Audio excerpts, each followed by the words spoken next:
what's going on? Welcome to another episode of Geek Eclectic Podcast. My name is Stu, and I'm usually joined by Nick, but he's MIA tonight. My guess is that he's probably fighting 15 jabronis outside of a Chipotle. Just taking a wild guess. Honestly, that's a true story, and Nick will probably grace us with that story in a future episode, I'm sure. But welcome, guys, nonetheless. It's been, feels like it's been a while since we've done an episode. I don't know how long it's been. It's been a couple weeks. We've just been so busy just with our lives and everything going on. So we're trying to get back into the flow of doing, an episode a week. So you guys will be graced by our voices and all will be right with the world. So a bunch has been going on since the last show. My wife and I went to the Wizard World Cleveland Comic-Con recently, and I gotta say it was pretty freaking sweet. There's just so many costumes, so many comics, so many freaking toys. I mean, it was amazing. We met Bruce Campbell, many of you know as Ash from Evil Dead. We met Karen Gillian from Guardians of the Galaxy. She played the bald purple chick. I can't remember her name. She's also on, of course, Amy Pond on Doctor Who. So we got pictures with each. So I'm going to have to post those on the podcast webpage soon. I got to say, it was fun. It was my first Comic-Con. And I even did a little cosplay, I got to admit. I dressed up as the 11th Doctor. So, oh yeah, and Renee, my wife, was my companion. And it was so cool. There were just so many people walking around in costumes. Some people probably should not have been wearing costumes. Like just, people walking around with their asses hanging out. But you know what? That's the beauty of those things, though. You can walk around and, you don't give a fuck. And that's great. Who cares? There is one dude. Oh my God. I gotta say this. There's one dude. He was like this big fat ass dude, all in like black tactical gear. Now I didn't know what he was because I never saw like the front side of him. I always like saw his back or something. Like, who the fuck is this guy? What character is he supposed to be? So eventually, like, circle around and we see this guy, and I guess he's the Punisher because I saw the big skull on his on his technical, vest or whatever. I was like, damn, Frank Castle really let himself go, man. After his wife and child were murdered. Jeez, he had to go get some double cheeseburgers, some junior cheese burgers. Oh my God. But it was a fun time, man. I had so many people come up to me and ask for photographs and like little kids like come up to me and asking for photographs. I mean, it was seriously the coolest thing, and it was quite the experience. If you ever get a chance to go to Comic-Con, by all means, you need to go. Like right away. I will say though, it adds up. It's expensive as shit. You gotta pay for just to get in. You got to pay for if you want to get a photo. You got to pay for an autograph. You got to pay for any kind of poster or action figure you want to buy. Now, it was so cool because I saw all these action figures that I grew up with when I was a kid, and I particularly I saw I think it was Ghostbusters. I'm kicking myself in the ass because I sold my Ghostbusters, and I'm so pissed about that. But I saw all the figures and I freaked out. I was like, oh my God, here they are. They're all the Ghostbusters are here with the Ecto one. And the guy's like, oh yeah, man, you can own it again for like $500 or whatever. And I'm like, fuck that, dude. As much as I, love toys from the past, shit, I'm not going to blow 500, bones on that.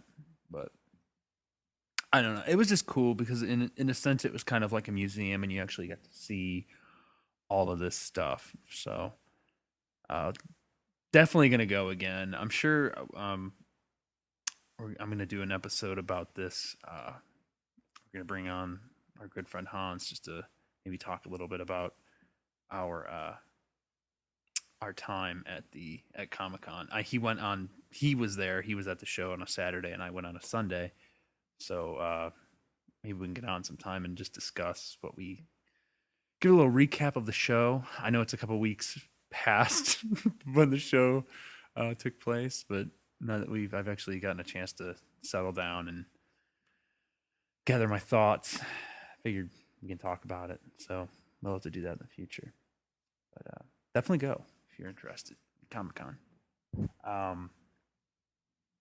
Yeah. So that God, that's what's new with me. Pretty much everything else, pretty much the same.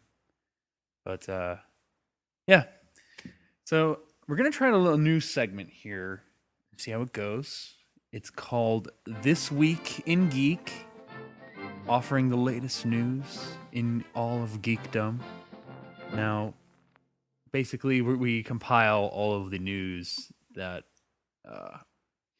we witnessed or seen or posted on our website, which you can access right now at geekecpodcast.wordpress.com. We usually post a new article, try to post one every day or so. Or we usually post a review of either of Gotham, The Flash, or Arrow. I know I primarily watch and review those. We're going to try to get more people reviewing and writing articles and things like that, just to get more opinions out there.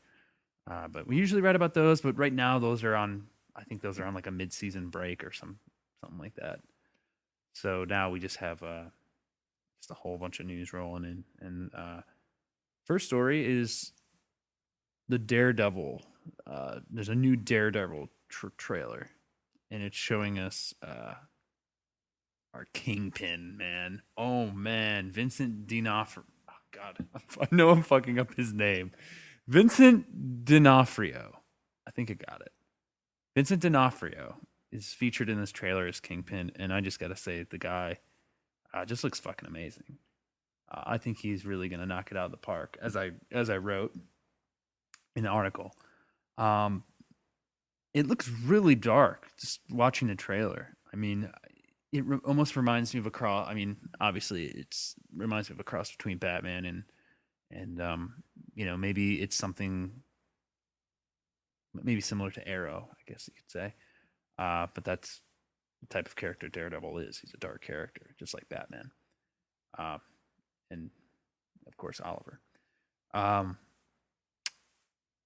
So what I'm wondering is how Daredevil is going to fit in to the Marvel Cinematic Universe. If it is, I mean, is it going to exist in the same universe as the Avengers? Are they going to exist if the Avengers exist or something?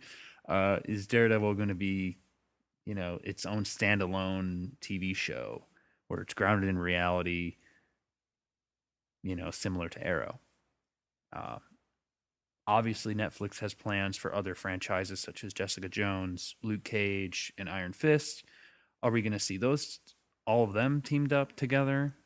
It's a possibility. I think we eventually will. I don't know if we're going to see any cameos this season, but who knows? Marvel just loves those secret cuts at the end, and you're seeing a lot of shows utilizing that secret cut, by the way, especially in The Flash. But who knows? You might see that. Just a small couple second cameo. But what we do know, we don't know if those characters are going to appear, but we do know is that Vincent D'Onofrio got it right. He is going to be a kick-ass Kingpin. That's what I can tell. He looks like he's not going to take any shit. He's going to fuck shit up. Daredevil, you're fucked, man. Vincent is going to beat some ass.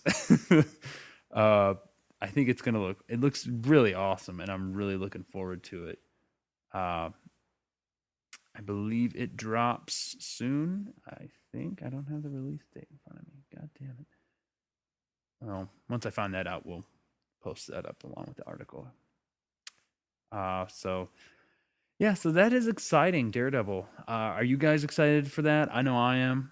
It looks. I'm just excited because it's just something drastically different than what Marvel has done, and I'm kind of glad that it's not glossy and happy, and I kind of like the grittiness. So I think they can make it work too. You can kind of make that work. It'll just be interested to see how they handle it. Second piece of news here is that there is a second Ghostbusters movie in the works. Yeah. So in addition to that, Paul Feig, let's go with Feig. I apologize if I'm messing up your name. Directed the Paul Feig directed Ghostbusters reboot, which, as you know, is a all female cast: Kristen Wiig, Melissa McCarthy, Leslie Jones, and Kate McKinnon. So while Sony's planning to do that movie, they're also planning to do another Ghostbusters movie with with just a male cast. I mean, I don't know. I'm just confused. Okay, so apparently Sony has a plan. If you're as confused as I am, well, don't worry. Sony's got a plan. They want to create this vast universe, kind of like what Marvel has done with their movie models. Uh, Basically, taking all the movies, combining them into one huge story. So it looks like we're gonna have female Ghostbusters and male Ghostbusters. Who knows? Maybe we'll have transgendered Ghostbusters. God knows where the hell this is going. But it seems like Ivan Reitman, the original Ghostbusters director, and Dan Aykroyd, who played Ray in the original, they're going to be on board to, I guess, help form this thing called Ghost Corp, I guess, which is basically a unit inside Sony dedicated to expanding the Ghostbusters franchise. So, like TV, merchandise, that kind of thing. So, but wait, there's more. The Joe and Anthony Russo, the brothers who directed Captain America: The Winter Soldier, are in line to direct, and a script is going to be written by Drew Pearce, who has also penned Iron Man 3 and Mission Impossible 5. Wow, that sounds pretty sweet. Also, it sounds like Channing Tatum may be interested or maybe involved in some sort of way as possibly becoming a protagonist in the remake. Honestly, I mean, I thought he was really funny in 21 Jump Street and 22 Jump Street. Um, I think he's got good comedic chops, but I don't think he has. I don't know. I don't think he has what it takes to be in uh, Ghostbusters. I mean, you're going to see a lot of people mention James Franco or what's his face, guys who were in the interview. I'm kicking my ass now. Oh shit, I can't remember the names. See, I have an awful memory, so I apologize. But you're gonna get like a lot of common actors' names thrown out there that we've seen in a lot of comedy movies lately. But it would be nice to have one out there that we don't particularly know. Uh, but we'll see what will happen. We talked about this before about who we want to see in our dream team. I'd really have to think about it. I mean, ultimately, my dream team is the original team, but obviously that's not possible, uh, as everyone does not want to be involved. And of course, Harold Ramis is no longer with us. So that's my cast. I don't know. I'll be interested to see what happens. So we'll see what happens with Ghostbusters. But how do you guys feel about there being an expanded universe? It's interesting.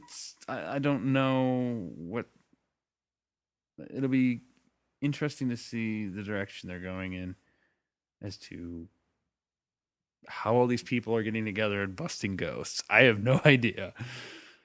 Lordy, I don't know. But looking forward to that one for sure. Last piece of news: there's a new trailer posted recently today for the first episode of Powers. I just heard about this one. There's only 3 episodes. I think they're like an hour each. You can only watch all 3 unless you have a subscription to the PlayStation Network.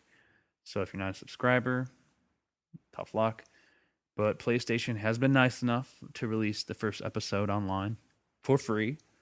So make sure you check that out. It looks pretty sweet. I have not watched it yet, but it looks pretty damn cool. Now, from what I understand, I'm not too familiar with Powers myself, but it's inspired from a graphic novel of the same name, where 2 homicide detectives are assigned to investigate cases involving people with extraordinary abilities, referred to as, you guessed it, powers. And it sounds like a lot of villains have these superhuman abilities, and it'll be interesting to see. It seems like there's more villains than I don't even think there are heroes. So it just sounds like an interesting concept, and also you can't go wrong because Shartlow Copy is God, I am so fucking bad with names tonight. Shartlow Copley, who is also going to be voicing Chappie in that new movie. He's in this, so it looks pretty fucking cool. So definitely check that out. And yeah, that's gonna do it this week for This Week in Geek.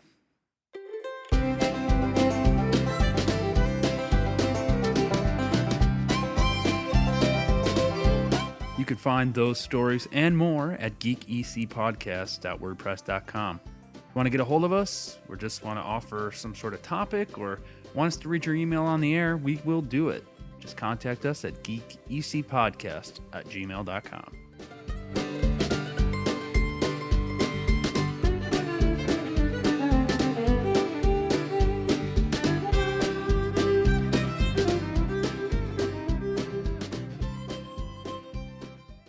And now on to the main topic, House of Cards Season 3.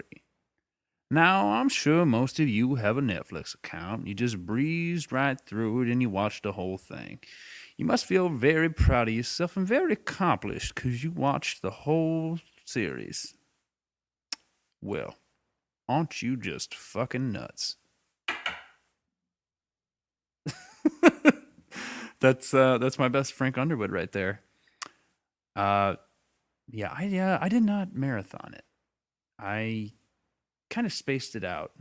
Renee and I were watching it, and we really spaced it out. We just didn't want to watch it all in one sitting because I don't know. Just to me, it gets a little exhausting, and I think that you kind of forget certain points as to what just happened. I like to watch maybe an episode or two, let it just stew in my brain, and just come back to it. I gotta say, this was a truly insane series. It's just bad madness, complete madness. So in this season, Frank finally reaches true power. This is what he's after, and he secures the presidency. Although he's, the president, his approval ratings are pretty much in the gutter. So in the past, Frank would have gotten things done by doing something just flat out illegal or using the law or some sort of law breaking tactic. I mean, for God's sakes, the guy freaking killed people to get where he is. So now he finds himself constrained and contained by his new position because, let's face it, all eyes are on him. So Frank is sitting in for an impeached president. He wasn't voted for by anyone, and he's just obsessed with serving another term. The big thing that worries about him in this whole series to me is mostly his legacy, and I guess maybe we'll get back to that. Because he wants to be a meaningful president, and he just doesn't want to be known as, another footnote. So the story shifts from season two's, the Underwoods, continuing their political power grab. And now we're kind of focusing near the end of the series here at series three. We're kind of focusing on their own marriage, uh, which I thought was refreshing because in the beginning, they're on the same page. Uh, they're, seem to be, there's this perfect team. They're robotic, cold, and just calculating. And they just seem to be like a virtually unbreakable force, just climbing their way to the top and just destroying all these lives along the way. Little did they know, they're destroying their own souls along the way as well. I just found it interesting because we see this cold robotic demeanor, especially in Claire, but we're seeing it get chipped away, layer by layer. And while both Francis and Claire claim to love each other, they sure have a funny way of showing it. Uh, it their relationship, it comes off as like a business decision to stay together rather than wanting to be together. Claire ultimately decides, that she does not want to be with Frank, and he shows his true self. The dude is just a monster, straight up. um, One thing that I did notice was a de-emphasis on Frank breaking the fourth wall. That's obviously when he would turn and look at you, the viewer, and say something. Didn't really do that a whole lot this season, uh, as much as he has done in previous seasons. I don't know, maybe that's just me, but I just noticed that. Uh, Now this lack of talking to us, the audience, it really distances us from what Frank is really thinking, thus building a lot of tension because we don't know what Frank is going to do next. He's becoming very unpredictable. I just wish we could have seen more of the breaking of this fourth wall, especially when he's dealing with these personal crises, because we're getting a thought process as to how he's dealing with this, and as to when he's calling it. Well, Claire's calling it quits in the relationship. I did notice one pattern that I thought I'd share, and this pattern is called the up and back. Now, in writing terms, up and back is a story where the characters have changed everything about their lives only to end up right where they started by the episode's end. So the up and back teaches you about the characters and how they just respond to these awful situations. And, you know, going back to the way things were. And it's just, God, man, House of Cards. I really saw that here. I mean, you had Frank, you know, was like, I'm gonna be a one-term president, and then he goes ahead, reverses his decision, runs for president again. uh, Doug fails in his mission of staying sober, gains sobriety again. Uh, we also see him changing his mind and not killing Rachel, and then, spoiler alert, he ultimately decides to kill Rachel. Uh, Claire changes her hair from blonde to brunette and changes it back to blonde again. Frank seems like he might lose against Heather Dunbar, but he ends up being triumphant uh, on the Iowa caucuses. So you're seeing a lot of that, the up and back in this episode. That's one major writing piece of writing that I noticed. But there's one thing that just freaked me out, and just I don't know, it just kind of bugged me. Was some of the characters. I'm not going to go into uh, too much detail, but I was just mainly Doug. he's just this weird motherfucker. And, you know, I want to know why he is so fucked. Why is he like that? Dude is like Jeffrey Dahmer. He's just like got this ghoulish skeleton face, fucking creepy as shit. And I want an explanation as to why he is the way he is. I mean, it was nice to have an introduction to his brother Gary, but Gary didn't really offer any real insight as to who Doug truly is. Did something traumatic happen to Doug as a kid? We don't know. We have no clue. I mean, I never really understood Doug's motivations. I mean, everything he did, I, I don't know. Everything he was doing in season three, was it to prove to Frank that he is just fully devoted to him? I mean, why did he need to drink bourbon from a syringe? Uh, what was his intention for Rachel? Did he really love her? Uh, you know, this obviously started out as a job, to watch over her, and then I think it slowly turned into something more. And then she whacked him, and then it, who knows? It's just so confusing. Um, I think he genuinely somewhat cared for her. Um, but I think that he made a promise to Frank, and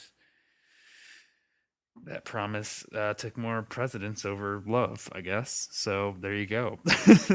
But yeah, I mean, we never really got any. There's so many moments where you could have learned more about Doug. I mean, we learned a little bit about him, kind of, maybe just a teeny bit, and that he actually has family that seems to care about him, and he's just weird and a weird fucking guy. Um, I don't know. I was very disappointed in his character development, as I felt like it really didn't go anywhere. He just kind of just a creepy dude. And maybe that's what they're going for. They just want a creepy dude who just straight up kills people. He's doing the dirty work so Frank doesn't have to get his hands dirty. I don't know. That's what Doug has always seemed to me to be. That's like he's Frank's right hand man. So, and Frank can use all the soldiers he can get now that Remy's gone, and uh, it seems like Seth is kind of jealous of not getting the position that Doug has taken. Um, but yeah, I don't know. It's going to be interesting to see if Doug is really on Frank's side or not, because for a while there, he was on Team Dunbar, and he claimed to be on Dunbar's team so that he could feed more info to Frank.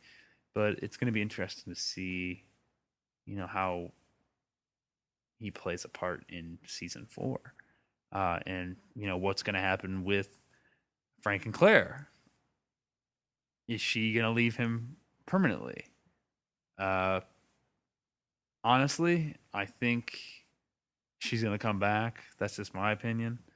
Uh, and believe me, they always come back, friends. I see her coming back. Trying to think what else. Yeah, I don't know. It was a good season. I was somewhat disappointed the way it ended. I was like, oh, that's it. Like that was like my reaction when it ended. I was like, oh, okay, that's. I was like, I want there because I wanted there to be more. Uh, but I guess we'll see. The whole I'd be curious to see what happens with the whole guy who wrote the book. I think his name was Thomas Yates. I'll be interested to see what he does and if he really ends up releasing that first chapter about Frank. Uh, Frank's making new enemies. He's got that. I cannot remember the name of the female reporter in this new season, uh, but her and Thomas seem to be the ones at odds with Frank. And we know Frank's history with reporters, and it's not that good.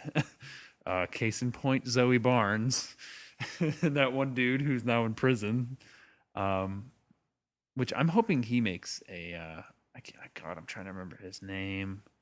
Was it Lucas or something? I'm trying. I I'm drawing a blank. If any of you guys know, help a brother out. But I would love to see him come back, just to see. I think Frank's gonna get his, but then again, who knows? I mean, in the British version of House of Cards, the character of Frank in that series, he meets opposition, I believe, from the king. So I don't know. I at some point something's got to give where Frank's going to be meeting some opposition, or something is dramatic is going to happen, or he's just going to continue getting away with stuff. But I think it's going to catch up to him, especially now that you're seeing this dynamic with Claire. You're seeing them actually being human beings instead of robots. It'll be interesting to see what happens. So that's my little thought about House of Cards. So if you haven't watched it, definitely give it a watch. Definitely worth a watch. Oh my God. If you don't watch it, you're fucking nuts. Definitely give it a watch. 5 out of 5 stars. So that's our main topic tonight, and I guess our episode for the night. So it was a lot of fun. Hope you guys had a lot of fun listening to me ramble about House of Cards. If you guys want to get a hold of the show, you can at geekecpodcast@gmail.com. Visit our website. As I said before, you can check out all the stories that we just talked about at geekecpodcast.wordpress.com. You can follow us on Twitter at the Geek Eclectic, and look us up on Facebook. We're on there too. We post all kinds of weird videos and all kinds of shit. But look us up, and that's going to do it for this episode. So we will see you next time. Take her easy. Bye. Start to think about the alternate route. I'll start to hear what you're all about. Grab a hold of time before it runs out. Try to live without a doubt.